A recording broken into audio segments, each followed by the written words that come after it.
Okay guys, isa na muling mapagpalang umaga, tanghali, gabi po sa inyong lahat. Sana po ang lahat ay nasa mabuting kalagayan at ligtas po sa anumang kapahamakan. Sana po kayo dako ng mundo naroroon. Ako po muli ang inyong likod, Maestro 21 TV, at sa ating video ngayong araw na ito mga kalingap, tayo muli po ay magbibigay ng ating opinion, koro-koro, komento at reaction tungkol nga po dito sa mga bali-balita, usap-usapan ng ating mga kasamahan, ng mga viewers dito po sa loob ng Kalingap, ang sinasabing itong nasa thumbnail po natin na dating umuusig sa Kalingap, lalo na po sa mag-ama na si Kuya Bal at ni Kalingap Rab, ay para bagang nagbago po ng ihip ng hangin. Bigla-bigla na lang po ay nagbago ang ihip ng hangin at siya po ay gusto nang maging kakampi. Gusto na po siyang, ay kumakampi na po mismo. Kumakampi na po as ang taong ito mga kalingap sa Kalingap. So ito ay nabanggit na rin po sa live po ni Kuya Bal na iniimbitahan po ang mga anti-kalingap na maging kalingap, o lalo na po yung iba naman na nag-anti-kalingap sa kasalukuyan ay anti-kalingap na dati naman po mga kalingap. Sinasabi po ni Kuya Bal na bumalik na kayo, pinababalik na po. Sa kaso naman po ni Federico Santos mga kalingap ay para bagang iniimbitahan na muli, iniimbitahan po itong si Federico na kumampi na o pumanig na dito sa Kalingap. Pero hindi natin po alam mga kalingap yung pahayag na ito ni Kuya Bal ay seryoso ba? Or ito ba ay nagbibiro lamang? Or hindi natin alam mga kalingap kung ano po yung motibo ni Kuya Bal kung bakit iniimbita po niya itong si Federico na maging kakampi na po ng Kalingap. At ganoon din po bigla-bigla itong si Federico mga kalingap na para bagang nagbago na po yung kanya pong pananaw, nagbago na po yung kanyang tono ng kanyang pananalita. Kung dati mga kalingap ay tinutuligsa po niya, kinokontra niyang maigi ang mga gawain o mga programa ng Kalingap, ngayon po ay parang naglaylo na po itong si Federico at sinasabing kinakampihan na po, ipinagtatanggol na po itong si Kuya Bal at ni Kalingap Rab. Okay, so kanina mga kalingap ay napasilip po ako doon sa live po ni Ate Glo o so dating Banat Bagsik, at nandun po nagko-komento itong si Federico Santos sa live po ni Banat Bagsik. At para bagang ang tono din po ng pananalita mga kalingap ni Banat Bagsik po ay wini-welcome na po. Wini-welcome na po ni Banat Bagsik itong si Federico. At ganoon din po mga kalingap. Ganoon din po yung mga viewers na nandun po sa ibaba sa naturang live ay para bagang wini-welcome na rin po. Niyayakap po nila itong si Federico. At mamaya-maya po mga kalingap ay puntahan din po natin yung yung pong naging upload po, yung reaction video po ni Bopil Mix TV.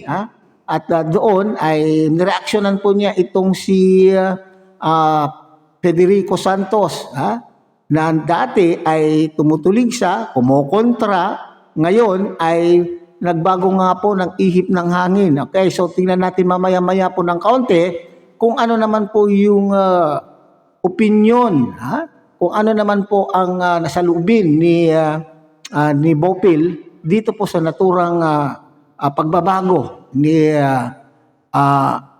Federico Santos. Okay? So alam nyo mga kalingap, lahat po tayo ay may karapatan na magbago. Okay? So siguro ito po ay isang strategy ng bawat vlogger. Okay? Una muna, strategy po siguro ito ni Kuya Bal na talagang gusto po niya At noon pa man po, alam po natin, napapansin po natin na itong si Kuya Bal ay ayaw po niya ng may kaaway. Ha? Yan parating niya pong sinasabi. Ha?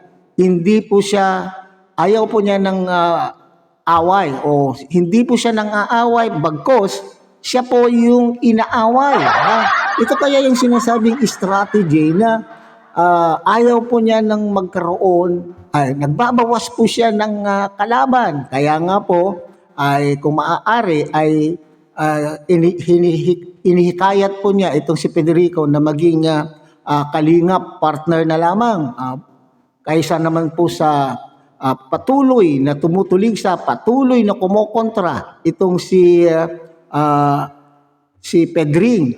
Kaya po siguro naisip-isip po ni Kuya Bal, bakit hindi natin po pagbibigyan ng isang pagkakataon itong anti-kalingap na ito upang ipakita po niya yung kanyang sarili kung talaga pong siya po ay nagbago na. So yan po naman po yung maganda po kay Kuya Bal, mga kalingap. Masyadong napakabait pong tao, kaya lahat po ay niyayakap po niya. Ikaw man po ay pusong kalingap, urig na pusong kalingap o kalaban ng kalingap. Walang masamang tinapay po kay Kuya Bal. Okay, so yun po siguro yung layunin o motibo po ni Kuya Bal na niyayakap po niya yung mga kalaban upang sa ganon ay maging tahimik, peaceful ang pagpapatakbo ng mga programa po ng kalingap. Ito naman po si Pedring. Ano naman po kaya ang tunay na motibo ni Pedring kung bakit? So may nakita po akong komento po. May nakita po akong komento po itong si Pedring doon sa live po ni Banat Bagsik. Okay, so nandyan po sa ating monitor. Nasabi po niya masaya daw pala dito sa kalingap. At po sa pangalawang komento po ni Federico, mga kalingap, ay sinasabi po niya doon daw po sa kanila pong grupo o sa kanilang team na anti-kalingap, medyo hirap po sila sa medyo nangangapa po sila sa content. Okay, so iniisip po niya siguro na dito sa kalingap ay nandito talaga ang content. Kaya nga po, itong mga anti-kalingap ay hindi pa rin po makapag-move on. Ano yung hinahanap po nila? Content pa rin po nila yung kalingap sapagkat nandito po sa loob ng kalingap ang kanila pong buhay. Nandito po ang sa kalingap ang content, unlimited content kumbaga. So, dito ako napaisip, mga kalingap. Dito ko po napaisip kung ano talaga ba yung motibo po nitong Pedring. Kung bakit gusto po niyang sumanib na dito po sa kalingap. Kaya yan po yung isang dahilan kung bakit binalikan ko na muli mga kalingap yung upload po ni Miss Bopil tungkol po dito, at doon may ipinarinig po si Bopil na clip mula din po kay Pedring, at binibigyan din po niya ng reaction. So yan po yung pakinggan nga muna natin, mga kalingap. So panoorin mo natin, mga kalingap, itong reaction po ni Bopil kay Federico Santos. Kay Federico, no? Pakinggan po natin kung paano ba siya, ano ba talaga yung damdamin niya. Nagtatanggol na ba talaga siya sa kalingap? Ito ba ay isang uri ng pagpapanggap o talagang ginagamit niya lang ang kalingap para pasakitan ang kanyang mga dating kasama? Pero wala naman problema. Huwag na po natin ibabas si Tatay Fed, si Lolo Fed, Daddy Fed, Pedring. Huwag na po ibabas. Ano po? Kung nakikita naman natin na hindi naman na talaga bumabanat sa kalingap, ay hayaan na lang po natin.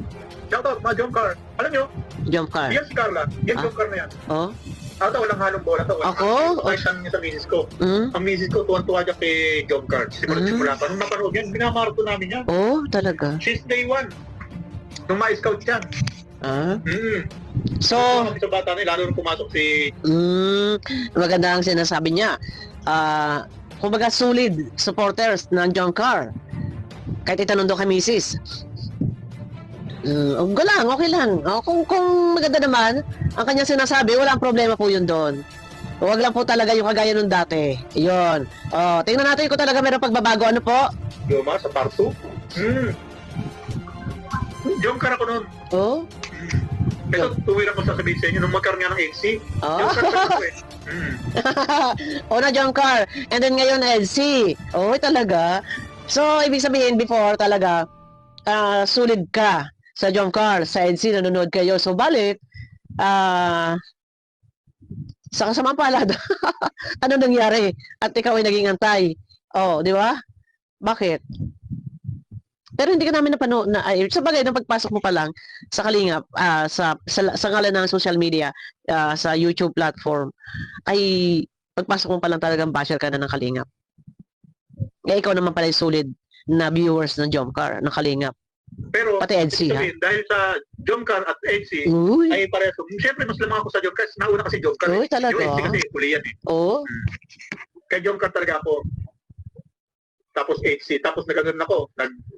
Nag-joy B din ako. oh, Joybid. Oh, naku, pwede nga. Pero sa bagay, okay lang. Teka, may ads yata. Wait, wag natin siyang salungatin. At ika ngayon, basta maganda naman yung kanyang sinasabi. Wala namang problema yun doon, guys. Pero, ang lahat ng ito ba, ay pagpapasakit mo sa iyong mga kasama? Naku, yung Lolo Fred. Eh, titirahin ka nila. Kasi alam mo yan sa sarili mo, alam ng mga kasama mo na ikaw talaga yung anti-Kalingap. So, bakit? Andito ka na, pumupuri ka na sa Kalingap. So, paano yun? Marami na nag-subscribe sa'yo. At medyo gumanda yung takbo ng views mo. Oh, totoo po yan. Scroll kayo before. Ito, mga 1 week ago. Tsaka yung ngayon. So yun mga kalingap ha. So pati rin po itong si Bopil mga kalingap ay ang tono po ng kanyang pananalita ay para din po kay Banat Bagsik na para bagang medyo malambot na itong sina Bopil. Sa taong ito na dating tumutulig siya, dating kumukontra sa Kalingap, pero ngayon po ay parang bagang maayos naman na po, parang tinatanggap na po. Kaya nga sinasabi, huwag natin ibas po si Federico. So wala naman po tayong magawa. Ano naman po yung tinig ng isang maestro kung baga. Nandiyan naman po itong si Founder. Ang nakakaalam po diyan kung talagang maging totally ay maging Kalingap member, Kalingap partner na po itong si Federico, ay ang nakakaalam po diyan itong sa mga taong ito lalo na po kay Kuya Bal. So kung ano po yung kanya pong masasabi tungkol diyan. So ang sinasabi po diyan mga Kalingap, sa pinaparinig po ni Bopil na talaga naman po daw ay Jomcar supporter daw po mga Kalingap.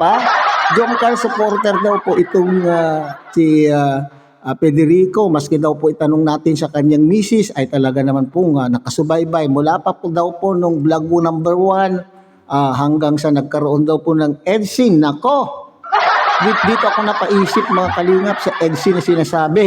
Di ba nga mayroon tayong naaalala tungkol po sa pangyayari na ginawa po itong Federico kay sa EDC, lalo na po kay Baby Beyonce. So mahirap po makalimot ang ating mga EDCian po dito, lalo na po itong mga supporters na nagmamahal, labis na nagmamahal po kay Baby Beyonce. Paano kaya ito makakalimot ang mga taong ito mga Kalingap? Okay, so granting na siya po ay dating taga-suporta po ng mga ito.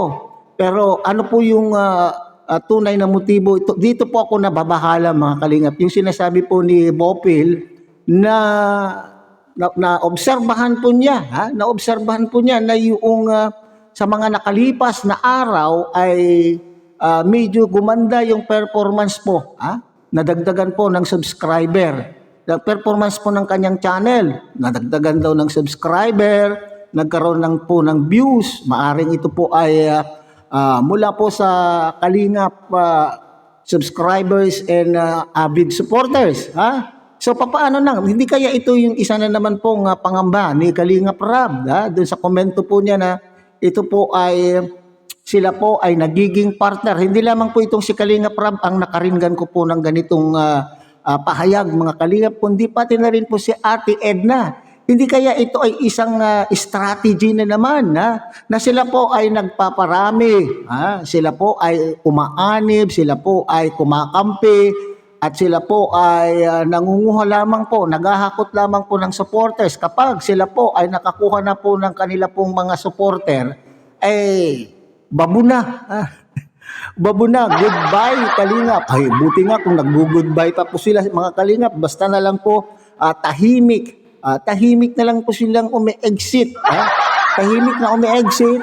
Tangay-tangay pa ang mga ilan na solid sponsor at solid supporters. Okay? So yun po yung dapat natin timbang-timbangin po dito mga avid Kalingap supporter. Hindi masama na tayo po ay magbigay po ng pangalawang pagkakataon, pero dapat po tayong matuto sa ating mga karanasan sa mga nagdaan.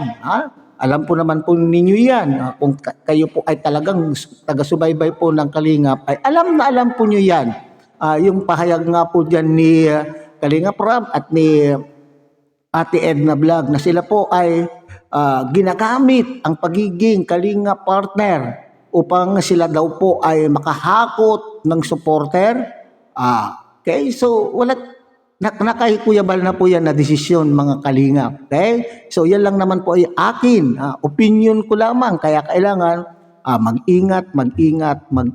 Okay, so hanggang dyan na lang muna tayo mga Kalingap. Muli, tangkilikin po natin Kuya Bal Santos Matubang, Ate Edna Vlog, Kalingap Rob, at ganun din po ang channel na ito. Sana po ay inyo rin pong takilikin sa pamamagitan po ng pagbibigay niyo po ng like, share, and subscribe, at tuloy pindutin na rin po ang notification bell, at nang sa ganon, tayo pa rin po ay magkita-kita at magsama-sama sa susunod pa po ang mga reaction videos na ating gagawin.